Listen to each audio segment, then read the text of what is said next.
પછી શિક્ષાપત્રીમાં મહારાજે ધર્માદો એટલે કે જે ડોનેશન આપવું ફરજિયાત એના માટે મહારાજે દેવ શબ્દ વાપર્યો છે.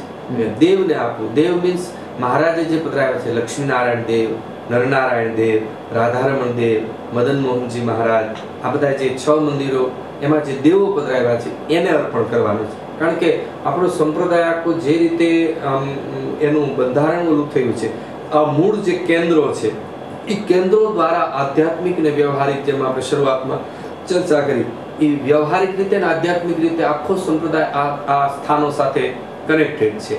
હવે આટલો મોટો સંપ્રદાય, આટલો મોટો સમૂહ, દાખલા તરીકે જેમ આગળ કહ્યું જુનાગઢ જે મંદિર ટેમ્પલ છે એની નીચે 700 ગામ છે. હવે 700 ગામમાં એમાં કોઈ ગામમાં મંદિર ન હોય, એના હરિભક્તો કે અમારે મંદિર કરવું છે, અમારી પાસે એટલું બધું છે નહીં, તો આ મંદિરની ફરજ છે કે આ મંદિર એને હેલ્પફુલ થાય આર્થિક રીતે, બીજી રીતે, ઘણી રીતે આર્થિક રીતે પણ થાય. તો આટલા બધા ગામડાઓ અને એટલા બધા હરિભક્તો હોય, એને બધાને ઓલું કરવું હોય તો આ મંદિર પાસે કંઈક તો હોવું જોઈએ. અને બીજું કંઈ આથી ઉપાસનાનું ઓલું થાય, કારણ કે રાધારમણ દેવ છે, મહારાજે પધરાવેલા છે, તો એનો પાટોત્સવ થાય તો એ દિવ્ય રીતે થાય. તો જે એમાં અનેક લોકો, હજારો લોકો આવે, એને જમવાનું, એને કોઈ ચાર્જ હોતો નથી, કશું જ નથી. 2 દિવસ રોકાય, 4 દિવસ રોકાય, જમે, એની ઈચ્છા થાય 50 રૂપિયા આપે, 100 રૂપિયા આપે, 5 રૂપિયા આપે, કંઈ ન આપે, ઓકે, નો પ્રોબ્લેમ. આવી રીતે રીતિ જ છે મંદિરની. કારણ કે આ ઉપાસનાનું સ્થળ છે, ત્યાં બધા આવવાના. મહારાજે અહીં પધરાવ્યા છે ને, એટલે આ જગ્યાએ તો આવવાના. હવે જો આ સ્થાનમાં આ બધું જે ધર્માદો આવે એના દ્વારા જ આ ચાલે. કારણ કે લોકો અહીંયા આવશે ત્યારે જ એની ઉપાસના પ્રબળ થવાની ને. હવે જો અહીંયા ન આવે તો મહારાજની ઓરિજિનલ વસ્તુ છે એનાથી વંચિત રહી જાય. અને આ સ્થાનમાં જો આવક ન હોય તો આટલા બધા લોકો, હજારો લાખોની સંખ્યામાં આવે, એને આવી રીતે પ્રોવાઈડ કેવી રીતે કરી શકે? બરોબર. એટલા માટે મૂળ વાત સિદ્ધાંતની છે, પણ એનું ઓલું કરવા માટે ઇકોનોમિકલી મહારાજે આખું ઓલું કહ્યું છે. છતાંય શિક્ષાપત્રીમાં લખ્યું છે કે મૂળ મંદિરો દ્વારા દવાખાનાઓ પણ કરાવવા, ગરીબોને ઓલું કરવું, અન્નાર્થી જે કોઈ ભૂખો દુઃખો આવે એને જમાડવા, એ બધું અહીંયા થાય જ છે. અને ખાસ કરીને ઉપાસના જે સત્સંગીઓની છે એનું જે આ સ્થાન છે મૂળ ઉપાસના દ્રઢ કરવાનું, એની અંદર જે આવે એને સાચવવા, જમાડવા, આ બધું છે આ મંદિર ઉપર બોજ છે. જો આ મંદિરમાં ન આવે, કારણ કે બીજી કોઈ જગ્યા, આ રાધારમણ દેવમાં જે સૌરાષ્ટ્રની શ્રદ્ધા છે એ પણ ગમે તે આના કરતા 100 ગણી મોટી સંસ્થા હશે ને, અને છે સામાન્ય સંપ્રદાયમાં, પણ આમાં જે શ્રદ્ધા છે ને એવી શ્રદ્ધા ત્યાં નથી થવાની. કારણ કે આ શ્રીજી મહારાજનું કરેલું છે ને, એટલે અહીંયા લાખોની સંખ્યામાં લોકો સતત આવવાના. અને એને સાચવવાની જવાબદારી મહારાજ આ મંદિરોને કહી છે કે અહીંયા મંદિરને વિશે આવ્યો જે હર કોઈ અન્નાર્થી, કોઈ પણ માણસ, એને રહેવાનું કરી દેવું, એને જમવાનું, આ બધી એનું ધ્યાન રાખવું, તો એ આ મંદિર દ્વારા જ થાય.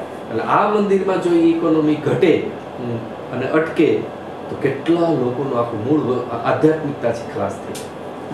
તો એટલે એનો અર્થ એવો થઈ શકે કે મહારાજની આજ્ઞા તો એવી જ છે કે આપણે દેવને જ અર્પણ કરવું. એટલે બાકી લોકો જે ઉઘરાવે છે તો એ મહારાજની આજ્ઞાની વિરુદ્ધ થયું કહી શકાય. કારણ મહારાજે બહુ સ્પષ્ટ કીધું છે કે 10મો 20મો ભાગ છે એ દેવને અર્પણ. એ સિવાયનું તમને પાછી શ્રદ્ધા હોય તો તમે બીજી કોઈ સંસ્થાને આપી શકો છો, પણ આ જો કે સંપૂર્ણ એક સત્સંગી છે એનું સંપૂર્ણ બીજા દેવને નહીં અર્પણ કરતા બધું જ મને જ આપો, આવું કે એ ઇલીગલી સાંપ્રદાયિક રીતે ગણાય કે એ યોગ્ય નથી. પછી એના અર્થ તમે કરો કે ભાઈ આપણે તો ભગવાનના કાર્યમાં, સત્કાર્યમાં વપરાય ને એ બધું દેવને માટે જ કહેવાય, આવું ઇન્ટરપ્રિટેશન કરી અને ઓલું કરે તો એ અલગ વસ્તુ છે. એ મહારાજને માન્ય નથી, મૂળ સંપ્રદાયના સિદ્ધાંતમાં નથી. પછી મહારાજે શિક્ષાપત્રીમાં એક વસ્તુ બહુ ક્લિયર, સ્પષ્ટપણે લખી છે, વેરી ક્લિયરલી, કે જે લોકો મારી 212 આજ્ઞાઓ પાળશે એ લોકો મારા ખરા, બાકી જે આ પ્રમાણે નહીં વર્તે એ મારા સંપ્રદાયથી બહાર છે, ગમે ત્યાં રહેતા હોય તો. હા, એટલે હવે આપણે તો જે આ બીજા બધા જે મૂળ સંપ્રદાયને મૂકીને જે બીજા બધા શરૂ થયા છે સ્વામિનારાયણના નામે, એમાં મૂર્તિની બાબતમાં થોડુંક ભેદ તમે કહો. મહારાજે બહુ સ્પષ્ટ કીધું છે કે કેમ કે કઈ મૂર્તિની ઉપાસના કરવી, તો કે સંપ્રદાયના જે આચાર્ય, 2 આચાર્યની પોતે સ્થાપના કરી છે, એને પૂજવા આપ્યું જે સ્વરૂપ અથવા તો એને પ્રતિષ્ઠા કરી હોય એ સ્વરૂપની ઉપાસના કરી. ખ્યાલ આવ્યો? કેટલી ઉપાસના માટે મહારાજ બહુ સ્પષ્ટ કરતા ગયા છે, કારણ કે ઉપાસના છે એ કલ્યાણકારક છે. તો આચાર્યએ જે સ્વરૂપની પ્રતિષ્ઠા કરી હોય, અથવા તો તમને આચાર્યએ કોઈ સ્વરૂપ આપ્યું હોય, ક્યાંય પ્રતિષ્ઠા ન કરી હોય, પણ કે આ લ્યો આ સ્વરૂપની પૂજા કરજો, પણ એ આચાર્ય મહારાજ આપે. આ બે વસ્તુ મારા શિક્ષાપત્રીમાં લખી છે. એ સ્વરૂપની ઉપાસના કરવી, એ સિવાયના કોઈ સ્વરૂપની ઉપાસના નહીં કરવી. જ્યારે મૂળ સંપ્રદાયથી જે બીજા જેને આપણે કહીએ તો એ કોઈ જગ્યાએ કઈ મહારાજશ્રીની પ્રતિષ્ઠિત કોઈ સ્વરૂપ તો હોતું નથી. એટલે એ પણ મહારાજની ઉપાસના માટેની બહુ સૈદ્ધાંતિક આજ્ઞા થઈ ને, એ આજ્ઞાનો તો શરૂઆતમાં જ ભંગ થાય છે. એટલે કલ્યાણની જે રીતિ મહારાજ જે બતાવે છે એ ત્યાં રહેતી નથી. એનો અર્થ એવો થયો કે મૂળ સંપ્રદાયની બહાર જો જે મંદિરો પધરાયેલા છે, બનાવ્યા છે, અથવા તો જે સાધુઓને દીક્ષા દીધી છે, એ બધું સ્વામિનારાયણ ભગવાનની આજ્ઞા મુજબ તો નથી. કારણ કે મહારાજે લખ્યું છે કે આચાર્ય ધર્મ વંશના જે આચાર્ય એના થકી દીક્ષા મુમુક્ષુ એ લેવી. બહુ શિક્ષાપત્રીમાં સ્પષ્ટપણે છે. અને આચાર્ય મહારાજ માટે પણ કહ્યું છે કે મુમુક્ષુને તમારે એને દીક્ષા આપવી. એટલે એ તો સંપ્રદાયની રૂલ્સ એન્ડ રેગ્યુલેશન્સ છે. એટલે એ ન હોય તો એ મૂળ સંપ્રદાયને શિક્ષાપત્રીને માન્ય નથી એમ કહી શકાય. તો મહારાજે જે છેલ્લે લખ્યું છે કે આ શિક્ષાપત્રી પ્રમાણે ન વર્તી મારા સંપ્રદાય થકી બહાર છે. એટલે એમાં આ બધી આજ્ઞાઓ પણ આવી જાય છે કે ધર્માદાની છે, પછી આચાર્ય થકી દીક્ષા લેવાની છે, આચાર્ય જે પ્રતિષ્ઠા મૂર્તિની પ્રતિષ્ઠા કરી હોય એ સ્વરૂપની ઉપાસના કરવાની, આ બધી વસ્તુ શિક્ષાપત્રીની આજ્ઞામાં જ આવી જાય છે. તો એટલે એનો અર્થ એવો થયો કે જે લોકો મૂળ સંપ્રદાયને નથી માનતા તે લોકોનો મોક્ષ કદાચ ના પણ મળે.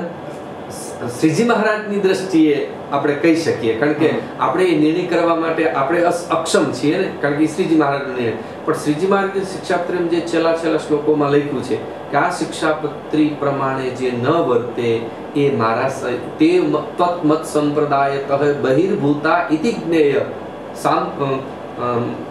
સાંપ્રદાયિક કે મારા સંપ્રદાયના પુરુષોએ નરનારીઓ એમ જાણવું કે આ સંપ્રદાયથી બહાર છે. એટલે કલ્યાણ તો અનેક રીતનું હોય છે. આમાં શું છે, કલ્યાણ શબ્દ છે ને એ ઘણું બધું ઓલું કરે છે. તમે સત્કર્મ કરો એટલે તમારું કલ્યાણ સારું થાય, એને કલ્યાણ કહેવાય.